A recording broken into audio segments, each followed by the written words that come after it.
52편 8절입니다. 백성들아 스스로 그를 의지하고 그 앞에 마음을 토하라. 하나님은 우리의 피난처시리로다. 셀라. 아멘.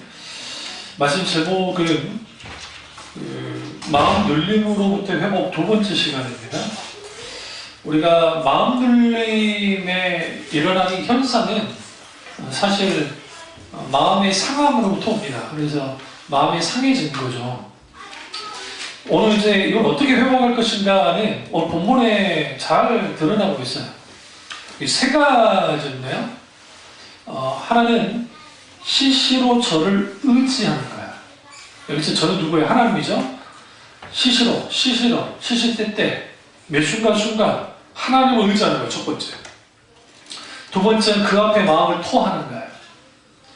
내 마음을 토하는 거예요. 이 토하다는 것은 히브리어로 샤파크인데 이 샤파크의 뜻은 뭐냐면 쏟다, 붓다라는 뜻을 갖고 있어요. 이게 뭐냐면 물을 쏟듯이 쏟는 거예요. 그걸 의미해요.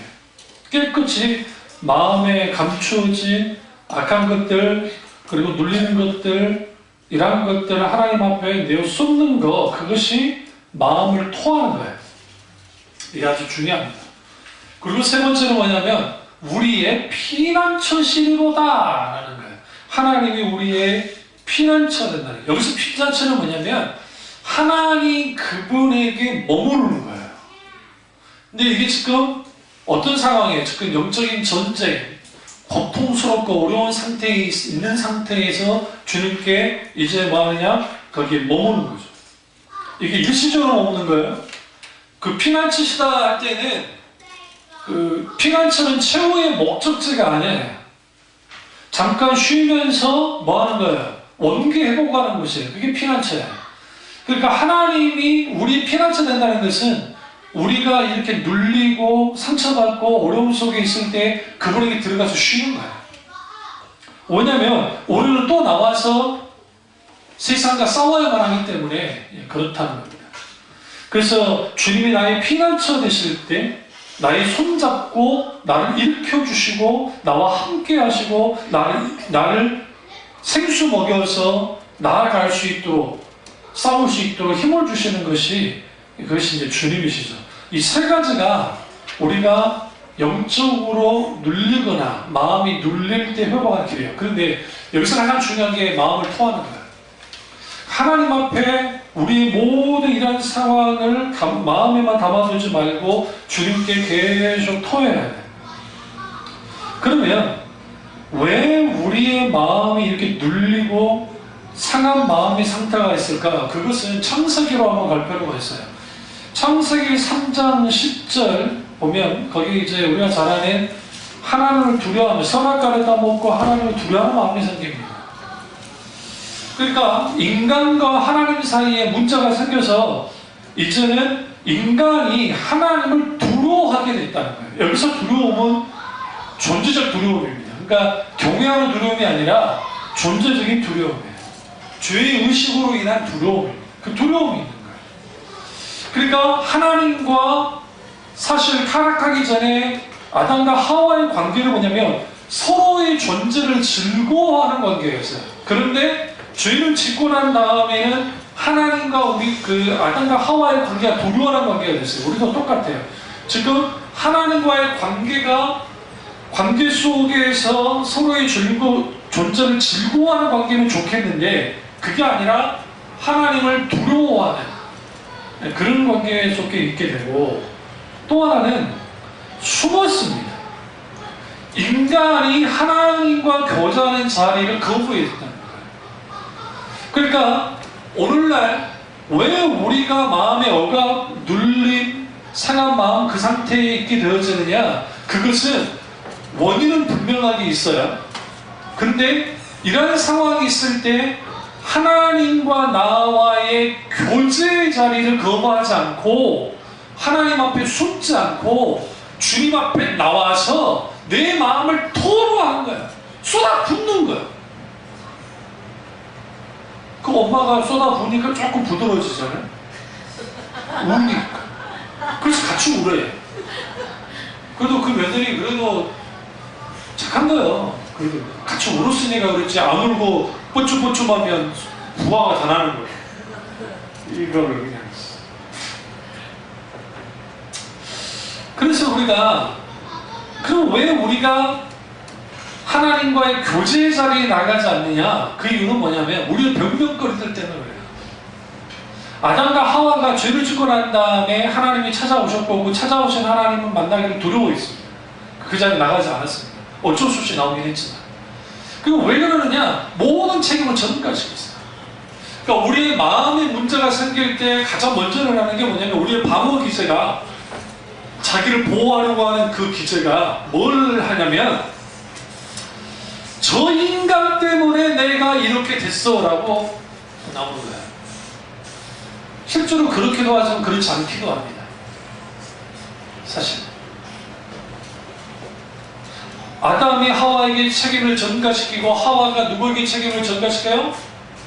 뱀에게 책임을 전가시켰어요. 똑같아요. 하나님과의 관계가 깨진 가인이 자신의 책임을 누구에게 전가시켰어요? 아벨에게 책임 전가했어요. 여러분, 제사 주를 때 아벨이 잘못한 게 뭐가 있어요? 근데 아벨 저 녀석 때문에 하나님이 내 제사를 받아주지 않았다는 겁니다. 그때 일어나는 그 질투가 무슨 질투예요? 종교적인 질투였어요. 하나님 놓고 질투했다고요. 혹자는 그런 말 합니다. 이런 말을 하더라고요. 오늘날의 교인들은 가인이 아벨을 제사를 드린 거 보고 질투하는 마음을 가졌는데, 가인은 적어도 오늘날의 교인들은 그런 마음조차 갖지 않는다. 저 사람 예배는 왜 들어주시지라는 그런 마음조차 갖지 않는다. 그러니까 가인이 아주 나쁜 놈이긴 하지만 적어도 종교적 질투를 가졌다네. 그러나 그 종교는 좋은 거 아니에요. 아주 문제가 되죠. 왜 그러느냐? 자기 자신을 고치기보다는 모든 책임을 떠넘겼어요. 누구에게? 아벨에게. 그러니까 거기에 생성된 게 뭐냐면 분노예요.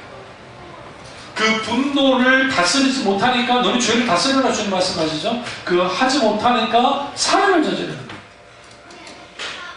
이걸 통해서 눌린 마음이 혹은 상한 마음이 어떻게 잘못된 방향으로 발전하는지를 알 수가 있어요. 첫째, 다시 보죠. 아담과 하와가 하나님 앞에 죄를 졌습니다. 우리 상한 마음의 원인은 죄예요.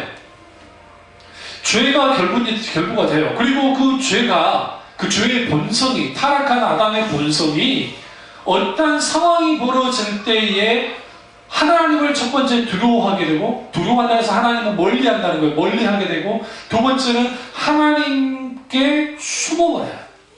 주님의 교제의 자리에 나가지 않아요. 그러니까 우리가 마음이 딱 상하면 기도하는 것을 중단하는 것만큼 어리석은 게 없어요. 명심하셔야 돼요. 내 마음이 상하면 상할수록 그 상한 마음을 가지고 주님께 나오셔야 돼요. 그래야 우리의 상한 마음에 사탄이 난도지지를 못해요. 그런데 여러분, 저도 그렇고 여러분도 그렇고, 마음이 상하면 무슨 일이 벌어집니까? 기도부터 안 돼요. 기도부터 안 돼요. 그러니까 쉽게 봐봐요. 주님의 교제의 자리에 나가지 않아요. 주님을 찾는 자리에 나가지 않아요. 그리고 책임 전가를 해요. 원인은 분석을 해요. 왜 이런 일이 벌어졌지? 왜 이렇게 된 거야? 부화가 나요. 분노가 나요. 분노가 나니까 이걸 이제 실제로 가인처럼 살인하지 않는다 할지라도 우리 입술로서 죄를 짓는 거죠.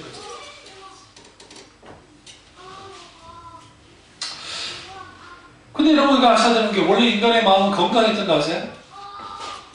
아주 건강했어요. 왜냐하면 하나님이 인간의 마음을 창조했어요. 마음이라는 게 헬라어로 누스라는 건데, 그 마음은 창조주 하나님이 거하시는 좌소예요. 좌소라는 것은 곳이에요. 곳. 그건 장소예요.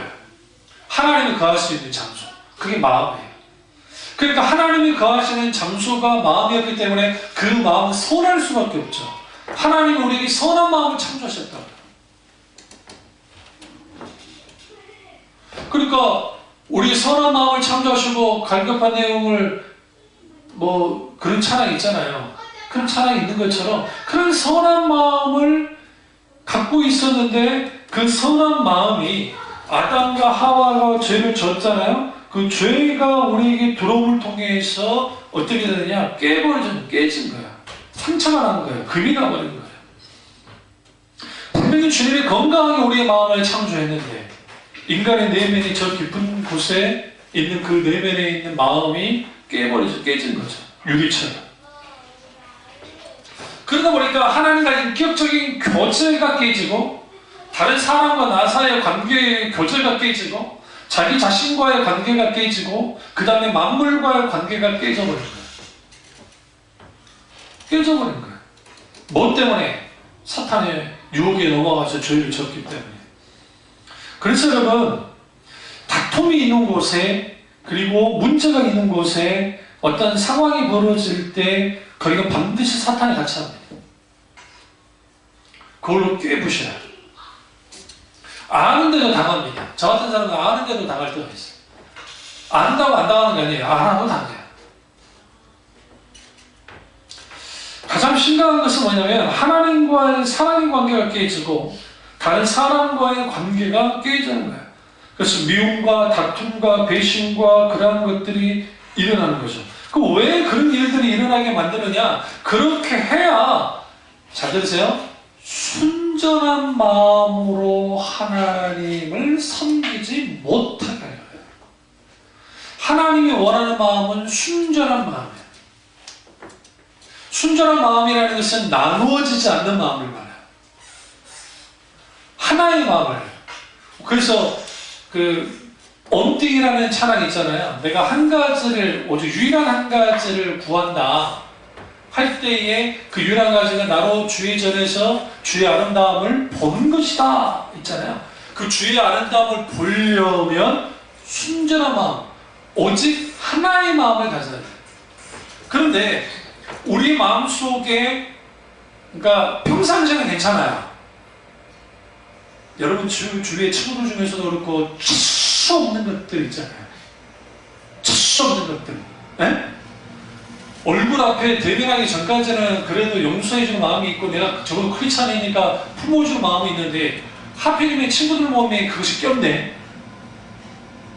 그러면 이 요즘 말로 뭐가 돼요? 김새버린 거야. 아, 저 같은 오늘 재미없겠구나. 적당히 핑계 댔다가 가야 되겠다. 안 그러나요? 그 아이가 변화되어져서 달라지면 모르겠는데 여러분 고등학교 때 봤던 그 친구들이 크게 안 달라져요. 진짜 달라지면 예수님을 만난 사람이에요. 정말 예수님을 만나서 바뀌어지긴 하지만 그게 아니면 잘 안 바뀌어져요. 비슷해요. 그러면 뭐합니까? 옛날에 그 애한테 당했던 것들이 몸에 쭉쭉쭉 생기는 게 생각이 나. 그러니까 그러기는 되기 싫어요. 꼴보기 싫어요. 그게 인간의 감정이에요. 그러니까 그 자체는 죄가 아니에요. 근데 그것이 미움의 감정으로 그를 향해서 독소를 품거나 분노를 하거나 뭐 하면 그게 이제 죄가 되는 거죠. 근데 그런 거는 왜 그러느냐? 우리가 마음에 상처가 나잖아요. 그러니까 저 같은 경우에도 여자를 때리거나 어머니를 때리거나 하면 못 참아요. 그게 어렸을 때 아버지가 어머니를 때렸던 경험이 있어요. 그러니까 방송에 막 팼다 어쨌다 그 말 나오잖아요. 어떤 아줌마가 얘랑 저기 끌고 가고 있는데 어떤 70대 남자인가 어쩐가가 막 팼잖아요. 그러니까 그거 내가 아는 사람 팬 게 아니잖아요. 근데 그 엄마를 때렸거든요. 응? 근데 만약에 그 현장에 내가 있었으면 아마 큰일 났을 거야. 아마 그 인간은 내가 아주 막 죽여놨을 거야. 분노가 일어나는 거야. 때리는 거 보면 분노가. 그러니까 좀 적당히 때릴 수도 있는데 나도 모르게 더 때릴 수도 있지. 통제가 안 되면. 아주 못난 새끼들이 그 짓을 하는데 그게 뭐냐면 어렸을 때 받았던 상처예요. 상처. 우리가 조심해야 돼. 우리 아이들이 지금 하는 행동들이 있잖아요. 그들 중에 좀 과하다는 행동들은 뭐냐면 삶 속에서 자기들이 본 거예요. 보니까 특별히 어린 아이 때는 엄마를 지켜야겠다는 생각을 하니까 과하게 행동해요. 그게 내가 그랬거든. 내가 초등학교 3학년 때 아버지가 또 술 먹고 와서 엄마를 또 때리니까 그때 이제 주산 거기 가방이 이렇게 있었어요. 그게 책도 있고. 근데 지금도 내가 이해가 안 돼. 나는 조용한 성격 중에 하나였는데 친구들끼리는 그래 놀았잖아. 근데 그거를 앉아가지고 술 마시고 있는 아버지 얼굴에다가 이걸 던져버렸어. 엄마 때려서 그런다. 미친 짓이지. 맞아 죽을라고. 3학년짜리가. 그걸 또 형이 봤더니 옆에서 봤네. 나으려고 아버지가 칼부터 찾았어요. 나 죽인다고. 칼부터 찾았어. 어머니가 육탄방을 냈지. 근데 어머니 얼굴이 싫지 않는 표정. 이게 더 다행인 건 뭔지 아세요? 아버지가 완전히 술을 많이 먹어가지고 이게 필름이 끊긴 거예요. 내가 던진 거 끼고 뭔가 이게 꿈인지 사실인지를 몰라. 그러니까 그 다음날 괜찮아. 엄마 그러더라고. 내가 들어떠니까 나를 달래면서 네가 아버지 술 먹어가지고 이제 기억도 못할 거라 걱정하지 마라. 설사 내 아버지가 그런 말 해도 네 근적 없다 그러면 돼. 그래서 이제 형한테 잡혀가고 형한테 맞았어요.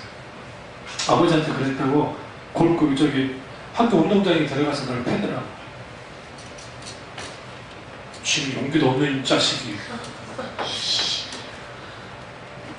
형이 이제 초등학교 6학년이니까 나를 막 패는 거예요. 그러니까 또 그때도 저항을 하지. 그럼 엄마 맞아 죽어야 되냐. 그러니까 이 새끼야 그래도 아버지한테 그러면 안 된다고 막 때리는 거야. 속으로 그래서 그러고 나 맞으면서도 나는 괜찮았어. 난 니보다 낫다 그랬어 생각해.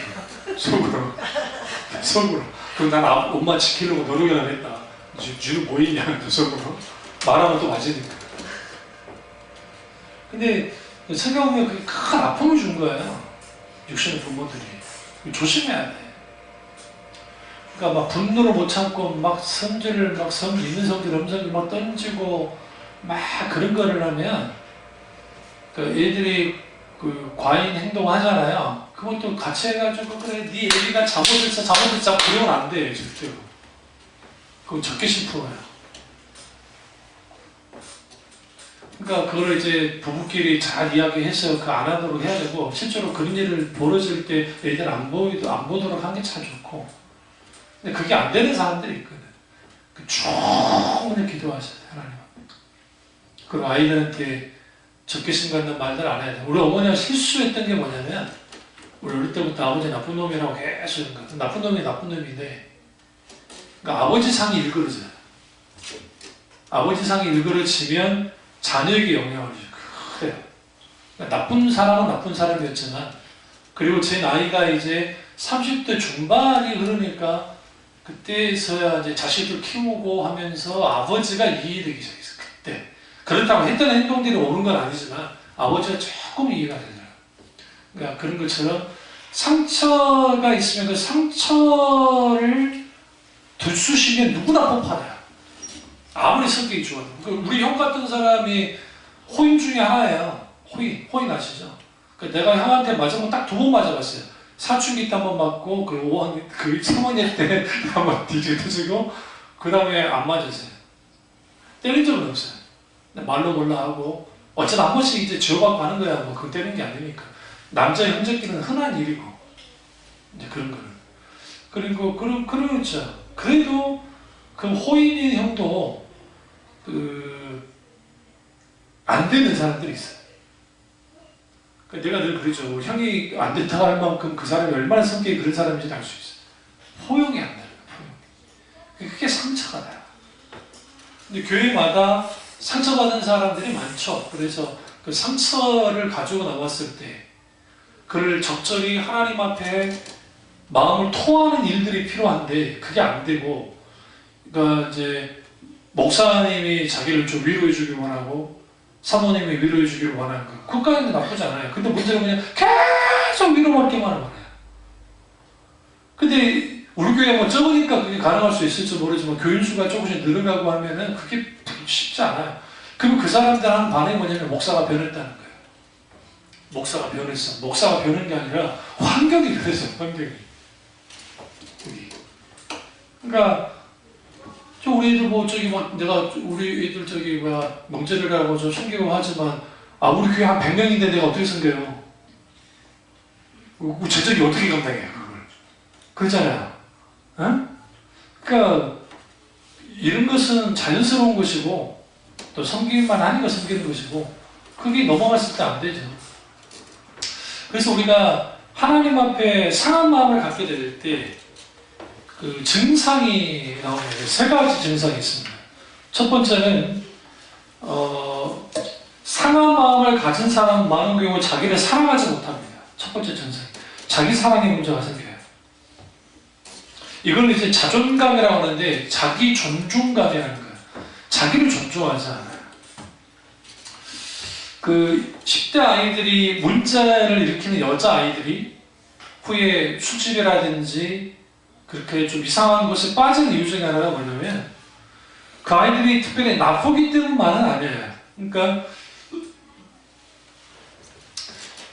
어떤 상처를 받거나 문제가 있어서 그렇게 이제 이탈적인 행동을 하는데 하면서 여기에서 뭐가 딱 깨져버리냐면 자기 존중감이 딱 깨져버려요. 그러면 브레이크가 사라져요. 브레이크가 사라지니까 그대로 거기에 막 살아버려요. 그러니까 그게 아주 큰 문제가 있습니다.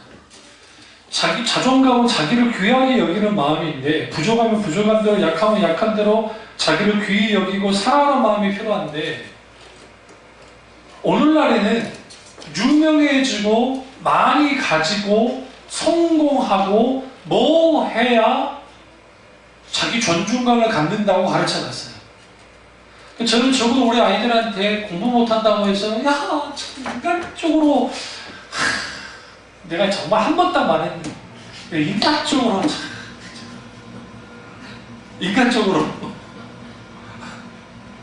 국영수 말하지 않아.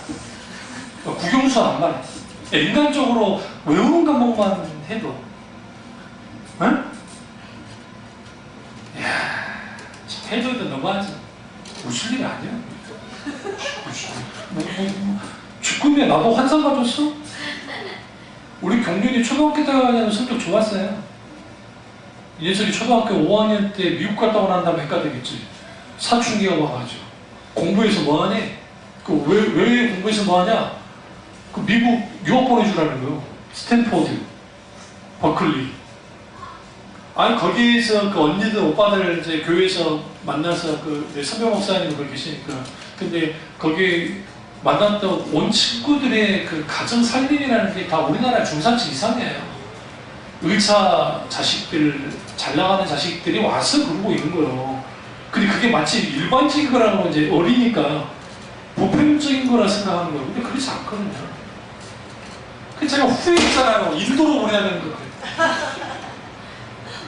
절대로 허니 절대 저기 미국 보면 안 돼. 다행인 것은 이 집 식구들은 나올 수가 뭐가 뭐 이상한 데만 갔으니까 괜찮아요. 여기는 뭐 바랄게요. 여기는 교육이 잘한 거예요. 근데 절대로 좋은 데 보내면 안 돼요. 아주 못 사는 나라에서 굴려야 돼. 그래야 이 나라가 잘 사는 나라고 괜찮다는 걸 알지. 그러니까 자존감, 자기 존중감은 누가 만들어주지 않아요. 근데 부모들이 조심해야 될 게 이 바보 같은 놈, 이 멍청한 놈, 공부도 못한 놈, 막 그러면 안 된다고요.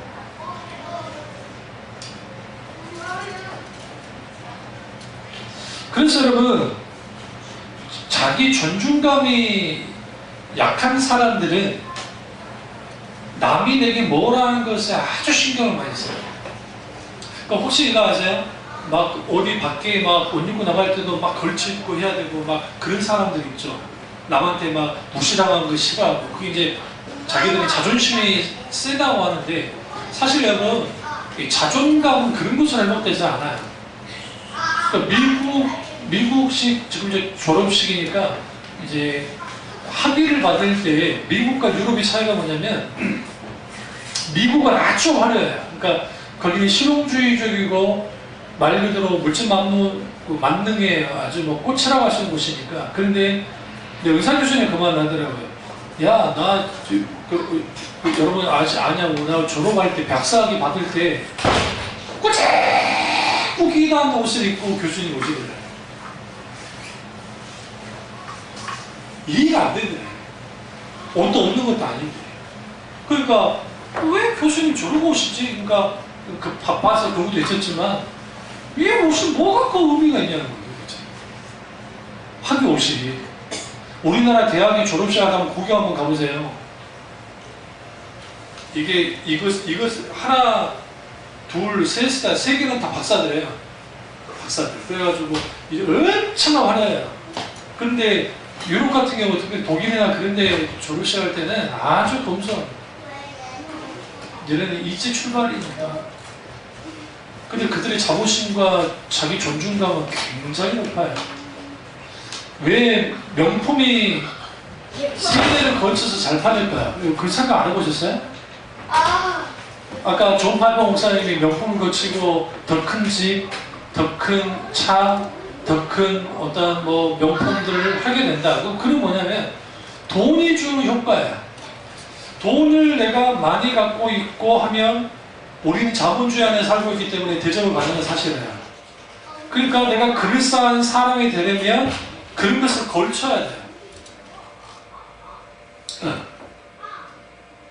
그래야 자기 존중감이 자기가 존중받는다는 생각이에요. 예수 믿는 사람은 그런 건 안 돼요. 우리의 존중감은 나로부터 시작되는 것이 아니라 예수 그리스도의 십자가 앞에 내가 죽고 다시 옛 자아가 죽고 다시 새 자아가 만들어졌을 때 존중감이 생겨요. 제가 지금도 부러워하는 게 뭐냐면 나도 내 집에서 내 서재가 있으면 좋겠다 하는 거거든요. 나 혼자 들어가는 방을 다 찾아보세요. 지금 벼르고 있어요. 이삭이 군대 가기를. 2년을 내가 들어갈 수 있습니다. 2년은 비잖아. 그러니까 내가 거기 들어갈 수 있지. 근데 그렇게 왜 그러냐면 거기에 C.S. 윌스라든지 뭐 그런 그 작가들 글 쓰신 분들을 보면 근데서 그가 평상시처럼 그렇게 살아요. 그렇게 막 화려하게 살지 않아요. 워런 버핏이 주식 부자잖아요. 세계에서 최고의 주식 부자죠. 몇 평집 아파트에 사는 줄 아세요? 35평짜리 아파트에 살아요. 여러분 생각하면 워런 버핏은 수조를 갖고 있잖아요. 수조. 정말 투자의 귀재. 얼마나 검소하게 사는 줄 아세요? 한 번은 그 자동차를 한 10년 이상을 탔대요. 그것도 구형. 차가 덜덜덜덜한데 딸이 정말 창피해가지고 아빠한테 그랬다는 거죠. 아빠, 나 정말 창피한데 차 좀 바꾸면 안 될까? 바꿀까? 바꿔야 돼? 오늘 타기 괜찮은데? 그래, 아빠 좀 바꾸자고. 알았어. 바꿀게. 그거 바꾼 게 뭐냐? 우리나라 돈으로 3천만 원짜리 차예요. 우리나라에 3천만 원 차이, 그 사람한테 3천만 원은 깜깜이잖아요. 아까 벤틀리 말하대. 그 벤틀리 5억짜리 못 타겠어요? 타고도 남지? 그래서 기자가 물어본 거예요. 왜 이 차 타세요? 일단 차 안전하고 괜찮고 너가 그냥 타고 다니면 되는 건데 그게 뭐예요? 근데 그 말을 정말 멋있던 게 뭐냐면 돈이 주는 기쁨 때문에 나는 그렇게 투자하는 게 아니라고 그랬어요. 그러니까 만약에 그랬을 것 같으면 공허했을 거라고. 난 그걸로 하지 않고 내가 기업에 투자하고 하는 그 속에서 성과도 나오고 실패도 하고 하죠. 그러나 이제 이거는 좀 또 투자의 귀재니까 그렇게 한 것들, 그 하는 일하는 과정에서 즐거움을 느끼고 집에서 살아갈 때 돈이 나를 끌고 나가는 게 아니고 그게 아니라 내가 내 인생을 내가 그렇게 살겠다는 거예요. 얼마나 멋있어요. 그 대신 자식들은 불행하지. 아빠가 부자인데 전혀 도움을 안 줘. 아빠가 부자인데. 제가 워런 버핏을 다시 봤어요. 워런 버핏과 같이 식사 한번 하는데 뭐 우리나라 돈은 1억 5천이었나요? 뭐 1억 5천인가 10억인가. 점심 식사 한번 하고 이야기 좀 나누는데 그 돈으로 뭐 하냐면 기부예요. 모든 걸 다 기부를 하는데 그거 하려고 줄 섰어요 사람들이. 그 정도의 사람이에요. 그럼 뭘 먹나라고 했더니 별거 없어요. 그래서 이분 우리처럼 막 화려한 데 가서 막 그렇게 먹는 게 아니라 일반 사람들이 서민 음식을 먹으면서 그렇게 살아와요. 콜 총리 아시죠? 지금 그 독일의 총리. 그분도 똑같이 우리나라로 말하면 아파트 그것도 30몇 평짜리에 살아요. 차요? 소유 그 중형차도 아니고 군차 가고 또 마트도 가요? 장도 봐요? 무슨 말씀 드리냐면 적어도 기독교 정신이 들어가 있는 사람들 속에는 자기들의 지위, 자기가 갖고 있는 권력, 자기가 갖고 있는 물질, 자기가 갖고 있는 그것이 나를 판가름한다는 것을 그렇게 해준다는 게 아니라는 걸 알아요. 판가름 나지 않는다는 걸 알아요. 심지어는 총리 메르켈 총리, 콜이 아니고 메르켈 총리. 그 메르켈 총리가 뭐까지 했냐면 독일에 비싼 집을 못 지게 만들어. 나 그 말 좀 충격받았어. 우리나라는 한남동이나 평창동이나 강남이나 수십억짜리 집을 질 수 있잖아요. 아예 그 독일 안에 그런 집들 못 지게 만들어요. 지려면 엄청난 세금을 내고 와요. 왜 그럽니까? 그런 집을 지어버리면 집값도 다 같이 오른다. 그럴 수가 없다는 거죠. 그 사람이 크리스찬인지 아닌지는 모르겠지만 분명한 것은 뭐냐면 자기 자존감이 물질에 의해서 남의 평가에 의해서 되어진 것이 아니라 하나님의 평가와 그리고 하나님이 내 옛자를 십자가에서 못 박게 하고 새 자로 바뀌어졌을 때 그 자존감을 갖게 되겠습니다. 두 번째는 마음이 상한 사람은 마음이 다른 사람을 사랑하지 못합니다. 왜냐하면 마음의 벽을 쌓고 살기 때문이에요. 다른 사람과. 그러니까 과거에 다른 사람 타인에게 거절을 당했거나 사기를 당했거나 하면 사람 잘 못 믿어요. 실제로. 근데 과거에 타인에게 심한 상처를 받은 기억이 뭐하게 만드냐면 다른 사람과의 관계를 갖지 못하게 만들어요. 마음의 벽을 높이 쌓게 만들게 돼요. 그러니까 그 마음의 벽이 쌓아지면 더 큰 상처를 만들어내요. 여기 책 가운데 벽이라는 책이 있는데 그 벽을 이렇게 처음에는 보기 싫으니까 앞에를 쌓아요. 옆에도 쌓아요. 뒤에도 쌓아요. 위까지 쌓아버리고 혼자 갇혀요. 근데 이게 이사야에 나온 말씀을 가지고 이 글을 쓴 거예요. 그 글이 많아요. 글도 정말 적어요. 이거는 10분이면 읽을 수 있는 책이에요. 그러나 답이라는 벽이 아니라 답이라는 책인데 근데 그 책은 그냥 읽을 책이 아니에요. 아주 깊은 책이에요. 세 번째는 마음이 상한 사람은 하나님을 사랑하지 못합니다. 하나님을 믿는다고 하면서 하나님을 사랑하지 못해요.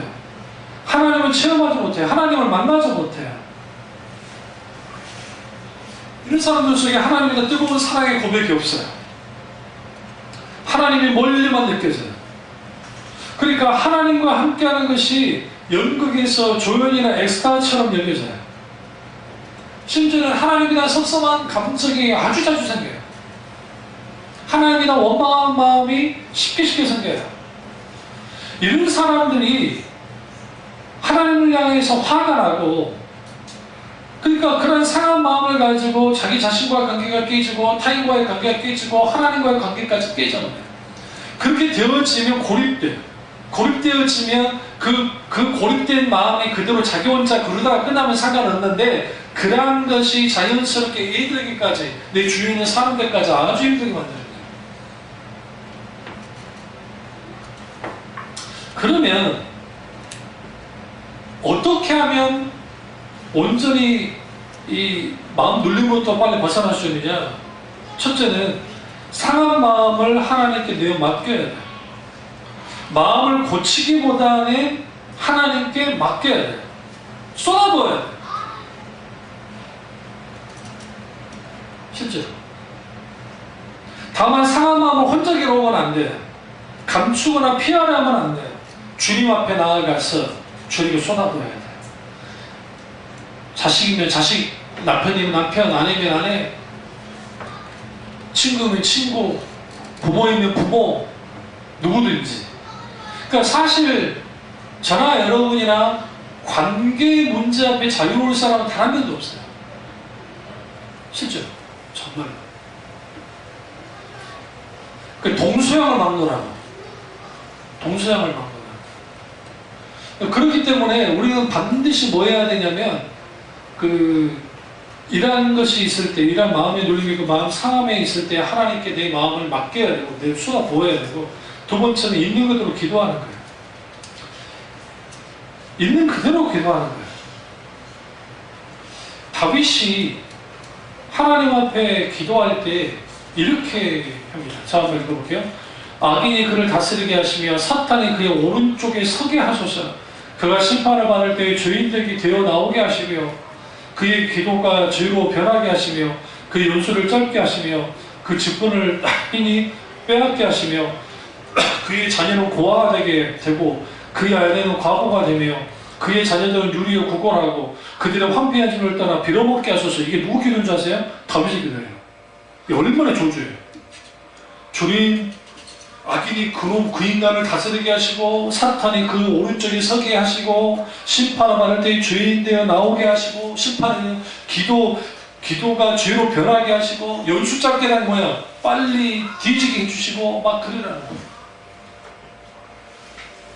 이거 옳은 기도예요? 옳은 기도 아니죠? 얼마나 분이 났으면 그렇겠어요. 우리 걱정하지 마세요. 하나님은 이런 기도에 절대로 응답 안 해요. 그러니까 기도한 거예요, 다윗이. 그러니까 다윗이 기도한 거예요. 여기서 볼 것은 이런 식의 기도를 본받아라는 게 아니라 자신의 속에 있는 그 마음, 주님, 누군가가 너무너무 미워 죽겠습니다. 하나님, 그의 자녀들은 고아되게 하시고 그의 마누라는 과부되게 하시고 그 가족들은 거저가 되어 빌어먹게 해주십시오. 더 나은 것은 그 집안의 씨를 뿌리 뽑아주세요. 끊어지게 해주세요. 라고 다윗이 기도합니다.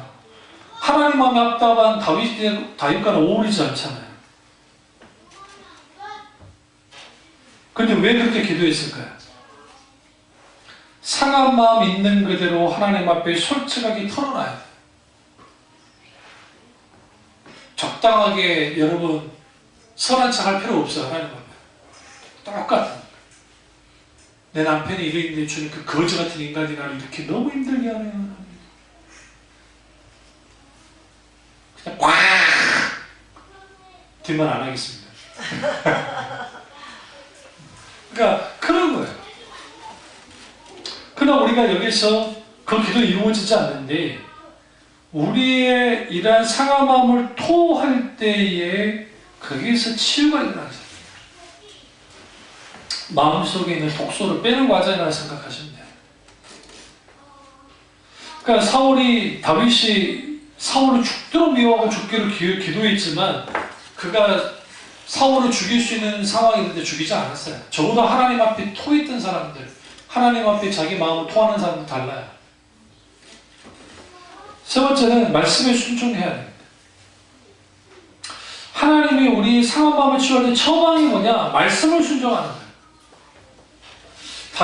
다이어트 할 때 가장 힘든 게 뭐예요? 살 빼는 거예요? 네. 요요 현상이에요. 어느 정도까지는 살이 빠지는데 요요 현상 다시 돌아갈 때 이게 뭐 3년인가 5년인가 그랬다잖아요. 본 몸으로 돌아갈 때까지. 그러니까 이 요요 현상인데 우리 마음이 마치 상처가 안 것 같은 상황이 있을 때가 있어요. 주로 우리가 많이 있을 때. 그런데 어떤 일이 딱 벌어지면 근본적으로 바뀌지 않는 나의 모습을 볼 때가 있어요. 그게 인간이에요. 그래서 우리는 뭐 해야 되냐면 매 순간순간 내 마음을 살펴야 돼요. 그리고 내 마음을 어떻게 해요? 하나님이 이 아픈 마음을, 이 상처받은 마음을, 이 눌린 마음을 하나님께서 어루만져 달라고 계속 기도하죠. 주님께 그 마음을 있는 그대로 토할 때, 그리고 주님 우리에게 이런 감동을 하실 거예요.